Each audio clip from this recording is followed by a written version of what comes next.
तुम्हालाही देवपूजा करताना, ग्रंथ वाचताना किंवा कुठल्याही प्रकारचं देवकार्य करताना आळस येत असेल, जांभई येत असेल, तर हा व्हिडिओ फक्त तुमच्यासाठी आहे. हा व्हिडिओ शेवटपर्यंत नक्की बघा. खूप महत्त्वाची माहिती आहे. आपल्याला 3 शरीरं आहेत: स्थूल शरीर, सूक्ष्म शरीर आणि कारण शरीर.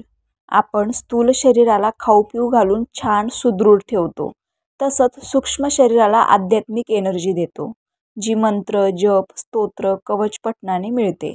कारण शरीरात भावना, इच्छा, वासना इत्यादी असतात. शुद्ध आचरण, विचार किंवा थोडक्यात धर्माचरण करून ते आपण मेंटेन करतो. सूक्ष्म शरीरातील एनर्जी जेव्हा बाहेर पडते किंवा काढली जाते तेव्हा स्थूल शरीरावरती जांभळी रूपात दिसते.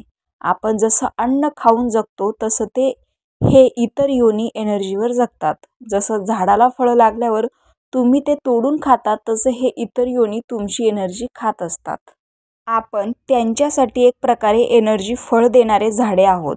ती एनर्जी त्यांना चोरता येऊ नये म्हणून व्रतबंधनानंतर, मौजीनंतर शेंडीला गाठ मारून ठेवण्याची पद्धत आपल्या सनातन धर्मात आहे.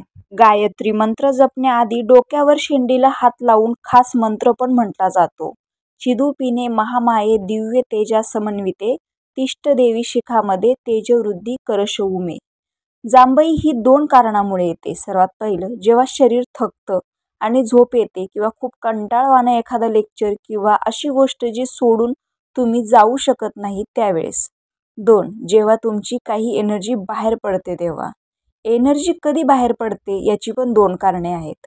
जेव्हा तुमची एनर्जी बॉडीमधून तुमची थोडी एनर्जी बाहेर पडते, हे एकतर एखाद्या जागृत देवस्थानी गेल्यावर तुमच्या एनर्जी शरीरातील काही एनर्जी घेऊन सूक्ष्मजीव किंवा इतर योनी बाहेर पडतात, कारण ते त्या देवस्थानाची एनर्जी सहन करू शकत नाही, त्यांना पळावंच लागतं.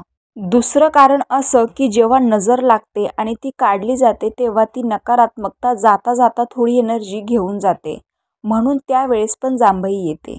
3, किंवा एखादी भूतबाधा झाली असेल आणि ती एखाद्या मांत्रिकाने पकडली किंवा बाधित व्यक्ती देवस्थानी गेल्या गेल्या त्यातली नकारात्मक शक्ती थोडी एनर्जी घेऊन पळते, तेव्हा पण जांभई येते. 4, जप करताना सूक्ष्म रूपाने देवाचं अस्तित्व तिथे असतं किंवा मंत्राने आवाहन केल्यावर देवता येतात आणि मग त्यावेळेस नकारात्मकता जाता जाता थोडी एनर्जी घेऊन जाते आणि मग आपल्याला जांभई येते. मुळात जांभई येणं हे खूप अशुभ गोष्ट आहे, कारण की शेवटी ते आपल्या शरीरातील नकारात्मकता दर्शवते. त्यामुळे शक्यतो जास्तीत जास्त देवाचा विचार करण्यामध्ये दिवस घालवा. रामकृष्ण हरी.